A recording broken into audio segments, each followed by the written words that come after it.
Je suis en colère. Je suis en colère. Mon cœur saigne. Aujourd'hui, Maurice Kamto a été disqualifié à la course à la présidentielle. Mais l'objet de cette vidéo, ce n'est pas pour pleurer. L'objet de cette vidéo, c'est pour comprendre les causes et pour que ça n'arrive plus. Tellement de Camerounais savaient et savent que la vraie possibilité d'une alternance à la tête de l'État au Cameroun actuellement, c'est Maurice Kamto. Vous savez que tous les autres opposants, là, en commençant par Kaba Libri, c'est de la bouillie. Vous savez que le deuxième, si Kaba Libri sort deuxième, il n'aura même pas 2%.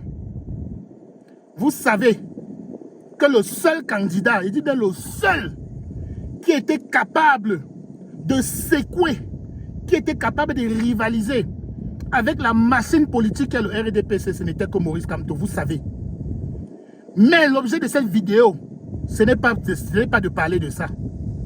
L'objet de cette vidéo, c'est de dire enfin la vérité que nous, les gens qui souhaitions voir enfin Maurice Kamto prendre le pouvoir pour qu'on ait ce vent de changement arrive, n'avons pas le courage de dire depuis.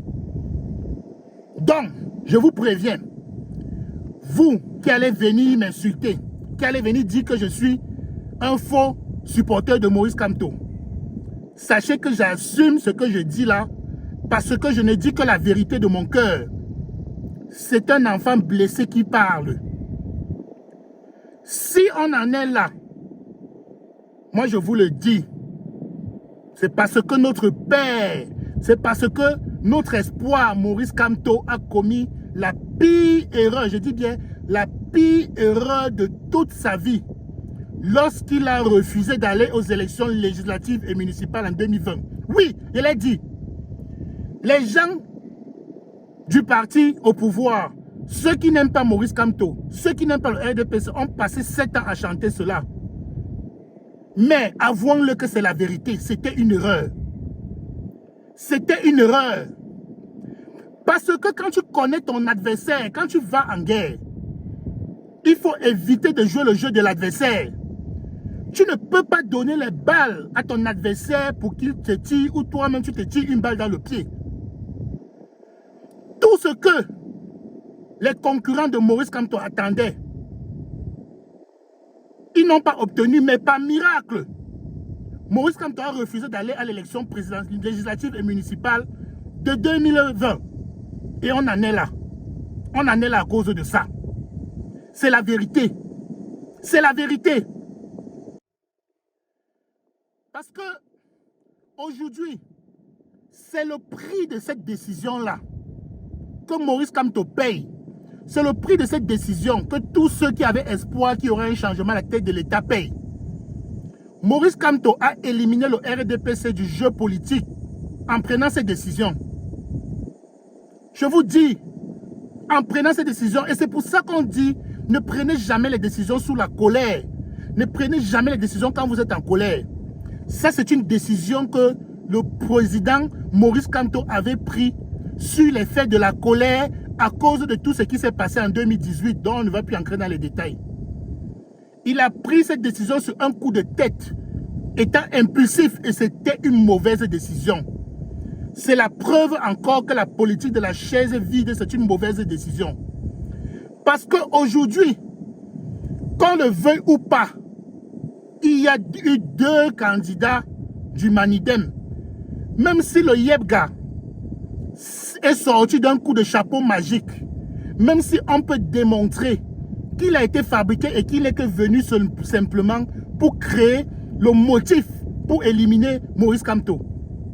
Mais si Maurice Kamto était allé à l'élection municipale et législative de 2020, on n'aurait jamais eu besoin du Manidem. On n'aurait jamais eu affaire au Yebga. On n'aurait jamais passé le temps à débattre sur le mandat impératif, mandat représentatif. 7 ans passent vite.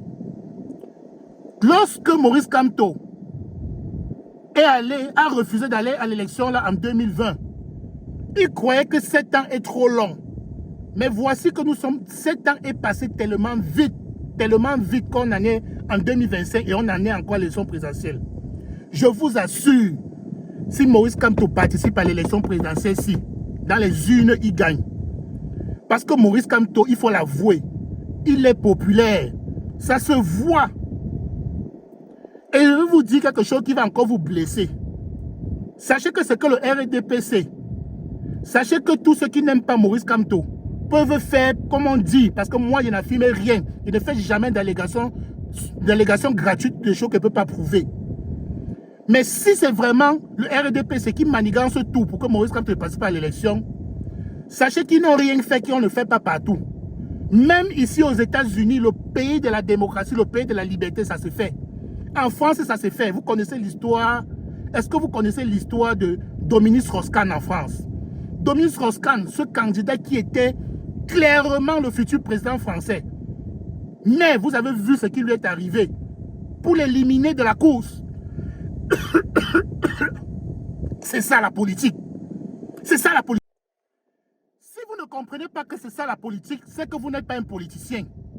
Donc moi je conclus qu'il n'y a rien de malhonnête là-dedans. Parce que la politique, je fais les vidéos chaque jour où je vous dis que la politique c'est le siège de l'hypocrisie. La politique c'est le siège de la sournoiserie. La politique c'est le siège du mensonge. La politique c'est le siège de tout ce qui est mauvais là. Donc quand tu entres en politique, tu dois laisser le cœur. Le cœur n'a pas sa place en politique. Tous les coups sont permis pour conquérir le pouvoir. C'est comme ça. Donc je répète encore que si, parce que moi, je ne fais jamais d'allégation que je ne peux pas prouver. Donc je n'accuse pas le RDPC d'avoir truqué tout ça pourquoi les Maurice Kamto. Je garde mon opinion pour moi dans mon cœur, que ça vous plaise ou pas. J'ai fait des vidéos où je vous ai dit aussi que je suis contre la violence, que je suis contre le fait qu'on vous pousse à aller dans les rues, faire l'insurrection, faire tout ce qu'il peut faire et perdre vos vies. Je vous ai dit que je suis contre ça. Je suis contre le fait d'abandonner sa famille, d'abandonner ses enfants pour aller se sacrifier pour un politicien. Je vous ai dit ça. Beaucoup sont tombés contre moi et beaucoup se fâchent contre moi. Ils disent que je suis lâche. Je ne suis pas lâche. Moi, je vous aime. Je vous aime peut-être même plus que vos parents. Donc, je vous répète encore que ce qui se passe, ça se fait dans tous les pays du monde. C'est la politique. Dis donc. Arrêtez ça, c'est la politique. Si vous ne comprenez rien à la politique, soyez juste des simples commerçants et ne sais pas quoi. Allez jouer au football. Allez débattre sur Samuel Eto'o monté, Samuel Eto'o descendu, Marc Brice. Maurice Kamto a commis une erreur qui va le tuer politiquement. Et cette élection-ci, si après le truc post constitutionnel là, il n'est pas retenu, c'est terminé.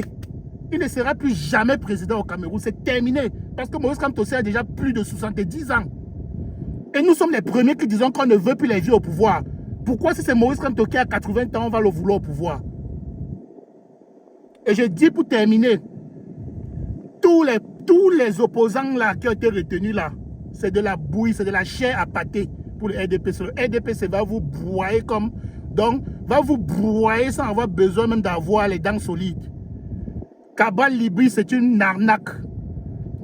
Joshua aussi, celui-là, alors ne parlons plus. Le SDF, c'est une coque vide. C'est une coque vide. Tout ça, c'est que des faits valoir.